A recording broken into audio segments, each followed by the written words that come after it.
പ്രിയപ്പെട്ട സുഹൃത്ത് നമസ്കാരം. JD's കറണ്ട് അഫേഴ്സിലേക്ക് സ്വാഗതം.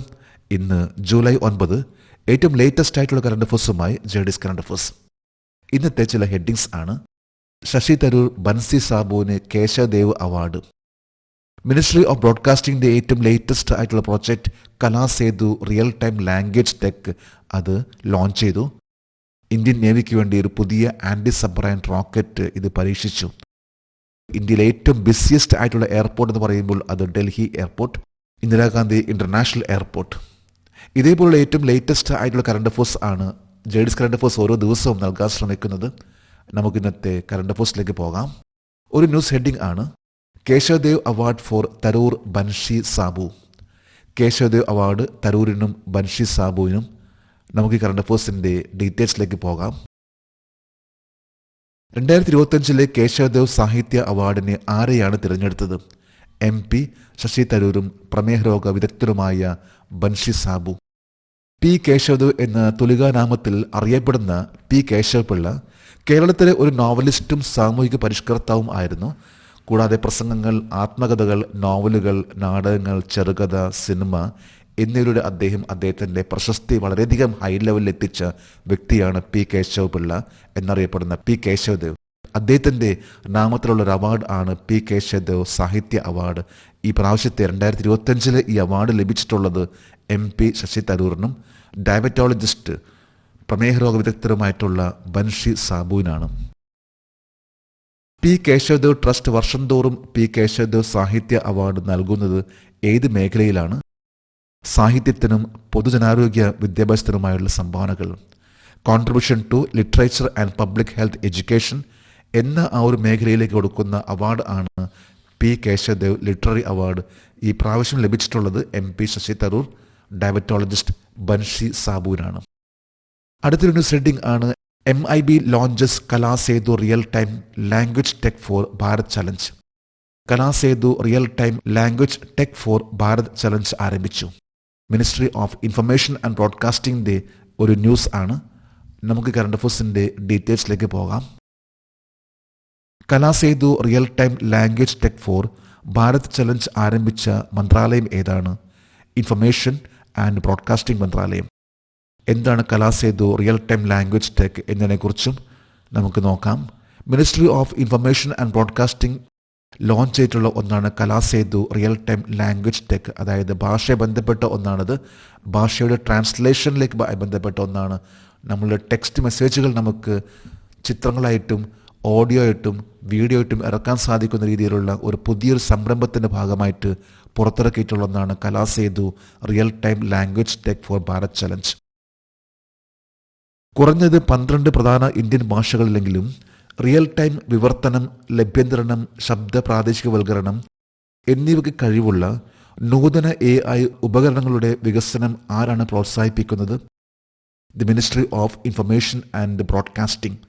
ഇൻഫർമേഷൻ ആൻഡ് ബ്രോഡ്കാസ്റ്റിംഗ് മന്ത്രാലയമാണ് ഏറ്റവും ലേറ്റസ്റ്റ് ആയിട്ട് Kalasetu real time language tech for Bharat challenge എന്ന രീതിയിൽ ഈ ഒരു പ്രോത്സാഹനം നൽകിക്കൊണ്ട് ടെക്സ്റ്റ് മെസ്സേജുകളെ ഓഡിയോ ആയിട്ടും ടെക്സ്റ്റ് മെസ്സേജുകളെ വീഡിയോ ആയിട്ടും അതുപോലെ തന്നെ ഇമേജ് ആയിട്ട് മാറ്റുന്ന രീതിയിലുള്ള ഒരു പുതിയൊരു ടെക്നോളജി കൊണ്ടുവരുന്നതിന് വേണ്ടിയുള്ള ഒരു സംരംഭം ആയിട്ടാണ് ഇപ്പോൾ ഇതിനെ എടുത്തിട്ടുള്ളത്. കാരണം ഇന്ന് പല മേഖലയിലും ജനങ്ങൾക്ക് പല ഭാഷകളിലും അത് എത്തിപ്പെടാൻ സാധിക്കാറില്ല. എഡ്യൂക്കേഷൻ മേഖല, അഗ്രികൾച്ചർ മേഖല എന്നിവയിൽ കൂടുതൽ ഡെവലപ്പ് ആകണമെങ്കിൽ അവർ ഉദ്ദേശിക്കുന്ന ഭാഷയിലേക്ക് തന്നെ അവർക്ക് കാര്യങ്ങൾ ലഭിക്കണം. എന്നാൽ ഇപ്പോൾ ആ ഒരു സിസ്റ്റം അല്പം കുറവാണ്. അതുകൊണ്ട് തന്നെ അറ്റ്ലീസ്റ്റ് 12 ഭാഷകളിലെങ്കിലും ഒരു ലാംഗ്വേജിനെ അത് വിവർത്തനം ചെയ്തുകൊണ്ട് ജനങ്ങളിലേക്ക് എത്തിക്കാൻ സാധിക്കുന്ന രീതിയിലുള്ള ഒരു സിസ്റ്റമാണ് കൊണ്ടുവരാൻ പോകുന്നത്. ഒരു ഭാഷ അതിനെ 12 ലാംഗ്വേജിലും ട്രാൻസ്ലേറ്റ് ചെയ്യുക, അതനുസരിച്ച് ആ ഭാഷയിൽ വന്നിട്ടുള്ള ടെക്സ്റ്റ് വീഡിയോ ആയിട്ടും അല്ലെങ്കിൽ ഓഡിയോ ആയിട്ടും അതല്ലെങ്കിൽ ഇമേജ് ആയിട്ടും അത് കൺവേർട്ട് ആകുന്ന രീതിയിലുള്ള സിസ്റ്റമാണ് കൊണ്ടുവരുന്നതിന് വേണ്ടിയാണ് Kalasetu real time language tech for Bharat challenge എന്ന ഇത് ministry of information and broadcasting ആരംഭിച്ചിട്ടുള്ളത്. അടുത്തൊരു ന്യൂസ് ഹെഡിംഗ് ആണ്: extended range anti submarine rockets were successfully carried out. വിപുലീകരിച്ച ശ്രേണി ആന്റി സബ്മറൈൻ റോക്കറ്റുകൾ വിജയകരമായി നടപ്പിലാക്കി. ഏത് INS ഷിപ്പിലാണ് ഈ ഒരു ടെസ്റ്റ് നടത്തിയിട്ടുള്ളത്? അതായത് എക്സ്റ്റെൻഡഡ് റേഞ്ച് ആന്റി സബ്മറൈൻ റോക്കറ്റ്സിൻ്റെ ഈ ഒരു ടെസ്റ്റ് നടത്തിയിട്ടുള്ളത്. നമുക്ക് ഈ കറണ്ട് അഫേഴ്സിൻ്റെ ഡീറ്റെയിൽസിലേക്ക് പോകാം. 2025 ജൂൺ 23 മുതൽ 2025 ജൂലൈ 7 വരെ INS കവറത്തി പരീക്ഷിച്ച ആന്റി സബ്മറൈൻ റോക്കറ്റിന്റെ പേരെന്താണ്? Extended range anti submarine rocket ERASR. Kavaratti എന്ന ഷിപ്പിൽ നിന്നാണ് ഈ ഒരു ആന്റി സബ്മറൈൻ റോക്കറ്റ് അത് വളരെ വിജയകരമായിട്ട് ഈ കഴിഞ്ഞ ജൂൺ 23 മുതൽ ജൂലൈ 7 വരെ നടത്തിയിട്ടുള്ളത്. വളരെ സക്സസ്ഫുൾ ആയിട്ടുള്ള ഒരു മിഷൻ ആയിരുന്നു extended range anti submarine rocket ഇറേസറിന്റെ ആ ഒരു വിജയകരമായിട്ടുള്ള പരീക്ഷണം. INS കവറാത്തിയാണ് അതിനുവേണ്ടി ഉപയോഗിച്ചിട്ടുള്ളത്. ഇന്ത്യൻ നേവി ഷിപ്പിന്റെ ഒരു യുദ്ധക്കപ്പലാണ് INS Kavaratti. Extended range anti submarine rocket വികസിപ്പിച്ചെടുത്ത രണ്ട് സംഘടനകളുടെ പേര് DRDO armament research and development establishment Pune, high energy materials research laboratory and naval science and technological laboratory. ഈ രണ്ട് സ്ഥാപനങ്ങളാണ് DRDOയുടെ അണ്ടറിൽ വരുന്ന armament research and development establishment ARDE Pune. അതുപോലെ തന്നെ പൂനെയിലെ മറ്റ് പ്രധാനപ്പെട്ട ഒരു ഓർഗനൈസേഷൻ ആണ് high energy materials research laboratory and naval science and technology laboratory. ഇത് രണ്ട് ഓർഗനൈസേഷൻ ആണ് extended range anti submarine rocket ഇത് വികസിപ്പിച്ചെടുത്തത്. അതായത് ഇപ്പോൾ ഇന്ത്യയിൽ തന്നെ പല റോക്കറ്റ്സുകളും പല മിസൈൽസും അതിപ്പോൾ ഇന്ത്യ നിർമ്മിക്കുകയാണ്. അതായത് ഇന്ത്യയിൽ തന്നെയുള്ള ആ ഒരു ടെക്നോളജി ഉപയോഗിച്ചുകൊണ്ട് ഏറ്റവും ടോപ്പ് ലെവലിലേക്ക് വരുന്ന ലെവലിലേക്കുള്ള ഒരു മാറ്റമാണ് ഇപ്പോൾ കണ്ടുവരുന്നത്. അത് നമുക്ക് കൂടുതലായിട്ടുള്ള ജോലി സാധ്യതയും അതുപോലെ തന്നെ ഇന്ത്യയിൽ കൂടുതലായിട്ടുള്ള വരുമാനം വർദ്ധിപ്പിക്കുന്ന രീതിയിലുള്ള ഒന്നാണ് ഇപ്പോൾ India defence research development organisation ചെയ്തുകൊണ്ടിരിക്കുന്നത്. അതിൻ്റെ ഏറ്റവും ലേറ്റസ്റ്റ് ആയിട്ടുള്ള ഒന്നാണ് ഇപ്പോഴത്തെ extended range anti submarine rocket. Extended range anti submarine റോക്കറ്റിൻ്റെ റേഞ്ച് എന്താണ്? 500 മീറ്റർ മുതൽ 8900 മീറ്റർ, 500 മീറ്റർ ടു 8900 മീറ്റർ. ഇതാണ് ഈ ലേറ്റസ്റ്റ് ആയിട്ട് പരീക്ഷിച്ച എക്സ്റ്റൻഡഡ് റേഞ്ച് ആൻറ്റി സബ്മറൈൻ റോക്കറ്റിൻ്റെ ആ ഒരു റേഞ്ച്. അടുത്തൊരു ന്യൂസ് ഹെഡിംഗ് ആണ് Indian broadcaster Sanjoy Gupta appointed as new ICC chief executive officer. Indian broadcaster Sanjay ഗുപ്തയെ പുതിയ ICC ചീഫ് എക്സിക്യൂട്ടീവ് ഓഫീസർ ആയി നിയമിച്ചു. ഒരു സാധാരണ ജേർണലിസ്റ്റ്. അദ്ദേഹം ഇന്നിപ്പോൾ ഇന്റർനാഷണൽ ക്രിക്കറ്റ് കൗൺസിലിൻ്റെ ഏറ്റവും തലപ്പക്കത്ത്, അതായത് ചീഫ് എക്സിക്യൂട്ടീവ് ഓഫീസർ എന്ന സ്ഥാനത്തേക്ക് എത്തിയിരിക്കുകയാണ് ഇന്ത്യൻ ബ്രോഡ്കാസ്റ്റർ സഞ്ജോയ് ഗുപ്ത. നമുക്ക് കറണ്ട് അഫയേഴ്സിൻ്റെ ഡീറ്റെയിൽസിലേക്ക് പോകാം. ഇന്ത്യയിൽ നിന്ന് ആരെയാണ് അന്താരാഷ്ട്ര ക്രിക്കറ്റ് കൗൺസിലിൻ്റെ പുതിയ ചീഫ് എക്സിക്യൂട്ടീവ് ഓഫീസറായി നിയമിച്ചത്? സഞ്ജോയ് ഗുപ്ത. ഇതൊരു നേട്ടം തന്നെ എന്ന് പറയാൻ പറ്റും. കാരണം സാധാരണ ഒരു ജേർണലിസ്റ്റ് ആയിട്ടുള്ള വ്യക്തി പിന്നീട് അദ്ദേഹത്തിൻ്റെ കഴിവുകൊണ്ട് ഏറ്റവും ടോപ്പ് ലെവലിൽ എത്തിയിട്ടുള്ള വ്യക്തിയാണ് സഞ്ജോയ് ഗുപ്ത. ഇപ്പോൾ ഇന്റർനാഷണൽ ക്രിക്കറ്റ് കൗൺസിലിൻ്റെ പുതിയ ചീഫ് എക്സിക്യൂട്ടീവ് ഓഫീസർ ആയിട്ടാണ് അദ്ദേഹത്തെ നിയമിച്ചിട്ടുള്ളത്. ബഹുഭാഷ, ഡിജിറ്റൽ പ്രഥമ, സ്ത്രീകൾക്ക് പ്രാധാന്യം നൽകുന്ന കവറേജ് എന്നിവ ഉപയോഗിച്ച് തൻ്റെ സ്പോർട്സ് പോർട്ട്ഫോളിയോ വികസിപ്പിച്ച വ്യക്തിയുടെ പേര് നിലവിൽ ICCയുടെ ചീഫ് എക്സിക്യൂട്ടീവ് ഓഫീസർ ആയി നിയമിതനായിരിക്കുന്നത് ആരാണ്? സഞ്ജോയ് ഗുപ്ത. അദ്ദേഹത്തിൻ്റെ മെയിൻ ഫോക്കസ് ഏരിയ ആയിരുന്നു സ്പോർട്സ് പോർട്ട്ഫോളിയോ. അത് കൂടുതലായിട്ട് പവർഫുൾ ആക്കുക. അതിനുവേണ്ടി അദ്ദേഹം multi language, digital first, woman focused coverage എന്നിവ നൽകിയിട്ടുള്ള വ്യക്തിയാണ്. ആ വ്യക്തിയാണ് ഇപ്പോൾ ICCയുടെ പുതിയ ചീഫ് എക്സിക്യൂട്ടീവ് ഓഫീസർ സ്ഥാനത്തേക്ക് എത്തിയിട്ടുള്ളത്. അന്താരാഷ്ട്ര ക്രിക്കറ്റ് കൗൺസിലിൻ്റെ നിലവിലെ ചെയർമാൻ ആരാണ്? ജയ്ഷയാണ് ഇപ്പോഴത്തെ നിലവിലെ ചെയർമാൻ. 2024 ഡിസംബർ 1 തീയതിയാണ് ജയ്ഷ ഇന്റർനാഷണൽ ക്രിക്കറ്റ് കൗൺസിലിന്റെ ചെയർമാൻ എന്ന സ്ഥാനത്തേക്ക് എത്തിയിട്ടുള്ളത്. അടുത്തൊരു ന്യൂസ് ഹെഡിംഗ് ആണ് Delhi airport emerge as the world 9th busiest airport in 2024. 2024 ലോകത്തിലെ ഏറ്റവും തിരക്കേറിയ 9ാമത്തെ വിമാനത്താവളമായി ഡൽഹി വിമാനത്താവളം ഉയർന്നു. കഴിഞ്ഞ വർഷം 2023 അത് 10ാമത്തെ സ്ഥാനത്തായിരുന്നു. എന്നാൽ ഈ വർഷം ഡൽഹി എയർപോർട്ട് 9ാമത്തെ സ്ഥാനത്തേക്ക് എത്തിയിരിക്കുകയാണ്.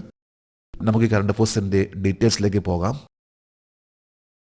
2024 ലോകത്തിലെ ഏറ്റവും തിരക്കേറിയ 9ാമത്തെ വിമാനത്താവളമായി ഇന്ത്യയിലെ ഏത് അന്താരാഷ്ട്ര വിമാനത്താവളം ഉയർന്നു വന്നു? ഇന്ദിരാഗാന്ധി അന്താരാഷ്ട്ര വിമാനത്താവളം. ഇന്ദിരാഗാന്ധി ഇന്റർനാഷണൽ എയർപോർട്ട് ആണ് 7.7 കോടിയിലധികം ഒരു വർഷം പാസഞ്ചേഴ്സിനെ കൈകാര്യം ചെയ്തിട്ടുള്ള ഒരു എയർപോർട്ട് ആണ് ഇന്ത്യയിലെ ഏറ്റവും ബിസിയസ്റ്റ് ആയിട്ടുള്ളതും ലോകത്തിലെ 9ാമത്തെ ഏറ്റവും ബിസിയസ്റ്റ് ആയിട്ടുള്ള എയർപോർട്ട് ആയി മാറിയിട്ടുള്ള ഒരു എയർപോർട്ട് ആണ് ഇന്ദിരാഗാന്ധി ഇന്റർനാഷണൽ എയർപോർട്ട്.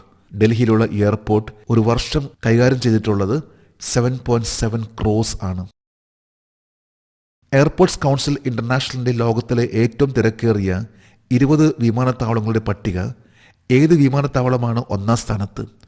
യുഎസിലെ അറ്റ്ലാന്റ വിമാനത്താവളം. യുഎസിലെ അറ്റ്ലാന്റ വിമാനത്താവളമാണ് ഇന്ന് ലോകത്തിലെ ഏറ്റവും ബിസിയസ്റ്റ് ആയിട്ടുള്ള എയർപോർട്ട്. 10.8 crore പാസഞ്ചേഴ്സിനെയാണ് ഒരു വർഷം, അതായത് കഴിഞ്ഞ വർഷം ഹാൻഡിൽ ചെയ്തിട്ടുള്ളത്. ഈ ഒരു കണക്കിറക്കിയിട്ടുള്ളത് എയർപോർട്ട് കൗൺസിൽ ഇന്റർനാഷണൽ ആണ്. എയർപോർട്ട് കൗൺസിൽ ഇന്റർനാഷണലിന്റെ ലോകത്തിലെ ഏറ്റവും തിരക്കേറിയ 20 വിമാനത്താവളങ്ങളുടെ പട്ടികയിൽ 2-3 സ്ഥാനങ്ങളിൽ ഏതൊക്കെ വിമാനത്താവളങ്ങളാണ് ഉള്ളത്? Dubai airport, Dallas Fort Worth airport, US. 2 airports. 2ാം സ്ഥാനത്ത് ദുബായ് എയർപോർട്ട് ആണെങ്കിൽ 3ാം സ്ഥാനത്താണ് ഡല്ലാസ് ഫോർട്ട് വർത്ത് എയർപോർട്ട്. ഏറ്റവും ടോപ്പ് ലെവലിൽ Atlanta airport, US. Second Dubai. 3ാമത്തേത് Dallas Fort Worth airport, US. 9ാമത്തെ സ്ഥാനത്താണ് ഡൽഹിയിലുള്ള ഇന്ദിരാഗാന്ധി ഇന്റർനാഷണൽ എയർപോർട്ട്. ഇന്നത്തെ കറണ്ട് അഫയേഴ്സിലെ last heading: navy inks pact with BEL to boost coastal security. തീരദേശ സുരക്ഷ വർദ്ധിപ്പിക്കുന്നതിനായി നാവികസേന BEL ആയി കരാർ ഒപ്പിട്ടു. ഏറ്റവും ലേറ്റസ്റ്റ് ആയിട്ട് ഇന്ത്യൻ നേവിയുടെ ഒരു കോസ്റ്റൽ സെക്യൂരിറ്റിയെ ബന്ധപ്പെട്ട കറണ്ട് അഫയേഴ്സ് ആണ്. നമുക്ക് കറണ്ട് അഫയേഴ്സിന്റെ ഡീറ്റെയിൽസിലേക്ക് പോകാം. നാഷണൽ മാരിടൈം ഡൊമൈൻ അവയർനെസ് പദ്ധതി നടപ്പിലാക്കുന്നതിനായി ഇന്ത്യൻ നാവികസേന ഏത് സംഘടനയുമായി കരാറിൽ ഒപ്പിട്ടു? Bharat electronics limited BEL. Bangalore ആസ്ഥാനമായിട്ടുള്ള ഭാരത് ഇലക്ട്രോണിക്സ് ലിമിറ്റഡുമായിട്ടുള്ള ഒരു കരാർ ആണിപ്പോൾ ഏറ്റവും ലേറ്റസ്റ്റ് ആയിട്ട് ഇന്ത്യൻ നേവി ഒപ്പുവെച്ചിട്ടുള്ളത്. National maritime domain awareness NMDA എന്ന പ്രൊജക്ട് നടപ്പിലാക്കുന്നതിന് വേണ്ടിയാണ് ഭാരത് ഇലക്ട്രോണിക്സ് ലിമിറ്റഡ് BEL ആയിട്ട് ഇന്ത്യൻ നേവി ഒരു കരാറിൽ ഒപ്പുവെച്ചിട്ടുള്ളത്. നാവികസേനയും BEL ആയി സംയുക്തമായി നടപ്പിലാക്കുന്ന നാഷണൽ മാരിടൈം ഡൊമൈൻ അവയർനെസ് പദ്ധതിയുടെ ലക്ഷ്യം എന്താണ്? സമുദ്ര തീരദേശ സുരക്ഷ ശക്തിപ്പെടുത്തുക. To strengthen maritime and coastal security, ഇതാണ് ലക്ഷ്യം. അതായത് നാഷണൽ മാരിടൈം ഡൊമൈൻ അവയർനെസ് ഇതിൻ്റെ ദ മെയിൻ ഒബ്ജക്റ്റീവ് ആണ് to strengthen maritime and coastal security, സമുദ്ര തീരദേശ സുരക്ഷ ശക്തിപ്പെടുത്തുക. BELന്റെ ചെയർമാനും മാനേജിംഗ് ഡയറക്ടറും ആരാണ്? മനോജ് ജെയിൻ. ബാംഗ്ലൂർ ആസ്ഥാനമായിട്ടുള്ള ഭാരത് ഇലക്ട്രോണിക്സ് ലിമിറ്റഡിന്റെ ചെയർമാനും മാനേജിംഗ് ഡയറക്ടറാണ് മനോജ് ജെയിൻ. മനോജ് ജെയിനും ഡെപ്യൂട്ടി നേവി ചീഫ് ആയിട്ടുള്ള ഒരു കരാർ ആണ് ലേറ്റസ്റ്റ് ആയിട്ട് ഒപ്പുവെച്ചിട്ടുള്ളത്. ഈ കരാർ പ്രകാരം strengthen maritime and coastal security ആണ് ലക്ഷ്യം. അപ്പോൾ നമ്മൾ ഏറ്റവും ലേറ്റസ്റ്റ് ആയിട്ടുള്ള കറണ്ട് അഫയേഴ്സ് ആണെന്ന് ഇവിടെ അപ്ഡേറ്റ് ചെയ്തിട്ടുള്ളത്. ജഡ്സ് കറണ്ട് അഫയേഴ്സിൻ്റെ ഇന്നത്തെ വീഡിയോ കണ്ടിട്ട് ഇഷ്ടപ്പെട്ടെങ്കിൽ ഈ ചാനൽ സബ്സ്ക്രൈബ് ചെയ്യാനും ഷെയർ ചെയ്യാനും മറക്കരുത്. നമുക്ക് നാളെ വീണ്ടും പുതിയ കറണ്ട് അഫയേഴ്സുമായിട്ട് കാണാം. Thank you very much.